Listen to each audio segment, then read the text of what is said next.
वालों अगर बुरा नहीं माने तो एक बात अर्ज करूं हाथ जोड़ के, मस्जिदों के 2-2 करोड़ के मीनार बनाने की बजाय कोशिश करो कि वो 2-2 करोड़ गरीबों पे खर्च करो और उनको मजबूत करो। अगर हमारी कौम 10 साल में मजबूत हो गई तो 2 नहीं बल्कि 10 करोड़ के मीनार हम बना सकेंगे। इसलिए मेरी गुजारिश है, जलसों के खर्चे भी कम करो, शादियों के खर्चे भी कम करो और सब खर्चे कम करके अपनी कौम को मजबूत करो। हुजूर अलैहिस्सलाम इसीलिए तशरीफ लाए थे। तो दीनदार बनो, मालदार बनो और नंबर 3 एजुकेशन पे बहुत मेहनत करो।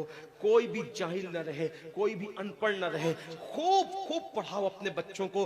10वीं 12वीं तक कभी मत रुकना, बल्कि अपने बच्चों को आईएएस बनाओ, आईपीएस बनाओ, डॉक्टर बनाओ, इंजीनियर बनाओ। डॉक्टर भी बीओएमएस वाला मत बनाओ, बल्कि एमडी और आला से आला डिग्री दिलाओ। अब आप कहेंगे मौलाना पैसे नहीं है। मैं आपसे कहता हूं, हर साल ईद पे नया कपड़ा न बनाना पड़े न बनाओ, धुले हुए कपड़ों पे ईद कर लो, लेकिन अपने बच्चों की तालीम पे खर्चा करो। इसी तरीके से किसी और जगह पर पैसे लगाने की बजाय 10 साल अगर इन 3 निकात पर आपने मेहनत कर दी, दीनदार बनो, मालदार बनो और एजुकेशन को आम करो, हर बंदे को पढ़ा लिखा बनाओ। आप कहेंगे मौलाना नौकरी नहीं मिलती। मैं कहता हूं, हम नौकरी के लिए नहीं पढ़ते, हम अच्छा इंसान बनने के लिए पढ़ते हैं। इसलिए कि पढ़े लिखे की तिजारत में अनपढ़ की तिजारत में फर्क है, पढ़े लिखे की गुफ्तगू में अनपढ़ की गुफ्तगू में फर्क है, पढ़े लिखे के उठने बैठने में अनपढ़ के उठने बैठने में फर्क है। देखो, आप ये नहीं कहता हूं कि आप सब अनपढ़ हो, लेकिन एक बात आपसे कहता हूं, महफिल में पढ़े लिखों का अंदाज और होता है,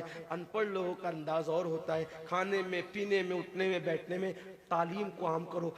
दुनिया भी पढ़ाओ, आखिरत भी पढ़ाओ। अपने बच्चों को इतना इल्म दो कि वो मुसलमान रहे, सच्चे मुसलमान रहे, और अपनी बच्चियों को भी इतना इल्म दो, सच्ची पक्की मुसलमान रहे। और स्कूल, कॉलेज, यूनिवर्सिटी में आला से आला तालीम दिलाओ। और याद रखना, गुर्बत का बहाना मत बनाओ। बिटिया की शादी होती है तो लाखों रुपए कहां से आते हैं। और आपसे कहता हूं, 8 घंटे मेहनत करने की बजाय 16 घंटे मेहनत करो। मेहनत में पीछे मत हटो, अपने बच्चों को पढ़ाओ। सिर्फ 10-12 साल हिंदुस्तान के तमाम मुसलमान मेहनत करके अपने बच्चों पे मेहनत कर लें, कोशिश कर लें, काविश कर लें, तो देखना नक्शा बदल जाएगा। ये भी आपसे कहता हूं, एक बात कहता हूं, मना नहीं कर रहा हूं, अगर मुझसे गलती हो तो मेरे उलमा इस्लाह करेंगे।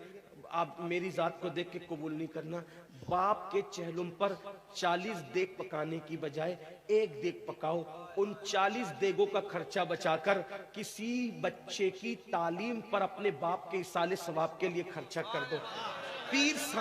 पीर साहब के मजार पर 1 लाख की चादर ला के डालने की बजाय 100 रुपए की चादर डाल दो। बाकी के पैसे बचाकर गरीबों की तालीम पे खर्चा कर दो। पीर साहब के इसाले सवाब के लिए वो उस 1 लाख की चादर से जितना खुश होंगे, वो 100 रुपए की चादर से भी उससे ज्यादा खुश होंगे, क्योंकि आपने किसी को उठा दिया, किसी को आपने तरक्की पे ले गए। एक बात कहता हूँ, मेरा पीर जन्नती है तो मेरे पीर को मेरी 1 लाख की चादर से क्या गरज। उसको तो जन्नत में उससे बेहतर लिबास मिल चुका है, उसको तो 1 लाख का उससे बेहतर लिबास मिल चुका है। तो ये बातें तल्ख लगे, माफ करना, लेकिन आपसे एक बात कहता हूं, रसूमात से निकलो, हकीकतों की तरफ आओ। रसूमात से निकलो, सच्चाइयों की तरफ आओ। एक दूसरे को गिराने की कोशिश मत करो, एक दूसरे को उठाने की कोशिश करो। आपस के झगड़े खत्म करो। तेरा सिलसिला बड़ा, मेरा सिलसिला बड़ा, तेरी बिरादरी बड़ी, मेरी बिरादरी बड़ी, तेरा पीर बड़ा, मेरा पीर बड़ा।